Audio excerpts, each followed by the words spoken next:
Kansas City Chiefs player whose heart stopped beating after a seizure yesterday is recovering well today. The team says B.J. Thompson's awake and alert after spending the night heavily sedated on a ventilator. Thompson collapsed at the Chiefs practice facility yesterday morning, and today we also found out that kicker Harrison Butker ran to alert the trainers of Thompson's condition. Medical staff gave him one shock with an AED, and the Chiefs just had training on Monday to go over what to do in emergency situations just like this one. Now, news of B.J. Thompson's medical emergency is bringing up conversations about CPR and AED training. It's also bringing back a painful memory for one local family who turned what could have been a tragic event into a teaching opportunity. Fox 4's Crystal Martinez is live in Leawood tonight. Crystal? Oh, that's right. Outside of this community pool in Leawood, you are going to find this defibrillator, and this is for the public. It's all thanks to community members and the nonprofit 13 Beats. Now, I want you to get a close look at this because, as you can see, the AED is covered with this shield that's helping protect it from the weather. It also includes very clear instructions about opening the cabinet, applying the pads, and following the voice prompts. It's life-saving devices like this AED that the nonprofit is working to make more accessible.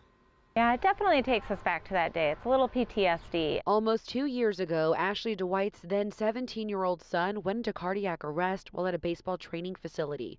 No AED nearby. Two coaches jumped into action for 13 minutes. Our son is alive today only because of that bystander CPR. After the incident, 13 Beats was created.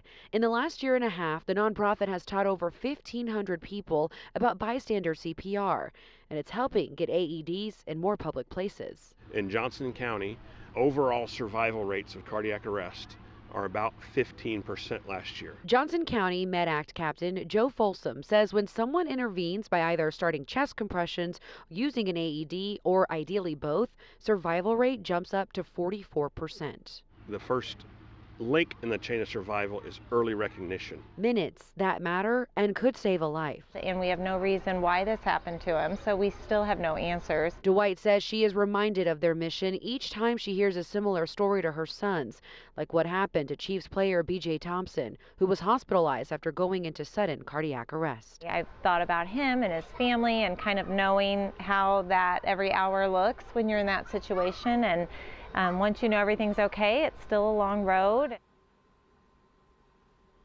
Folsom says if you find yourself in a situation where there is an unresponsive person, he says think of shake and shout. Shake the person, shout at them. If they're still unresponsive, start chest compressions and then assign someone to call 911 immediately, and dispatchers should let you know if there is an AED nearby. Again, these devices are here for the public to use. Now, if you want to learn more about bystander CPR training, you can contact your local fire department. 13 Beats on social media will also post when it's hosting its training. But Kevin, you don't want to wait until an emergency to learn how to use these life-saving devices. So important to know they can save a life. Thank you, Crystal. Crystal Martinez in Leawood tonight.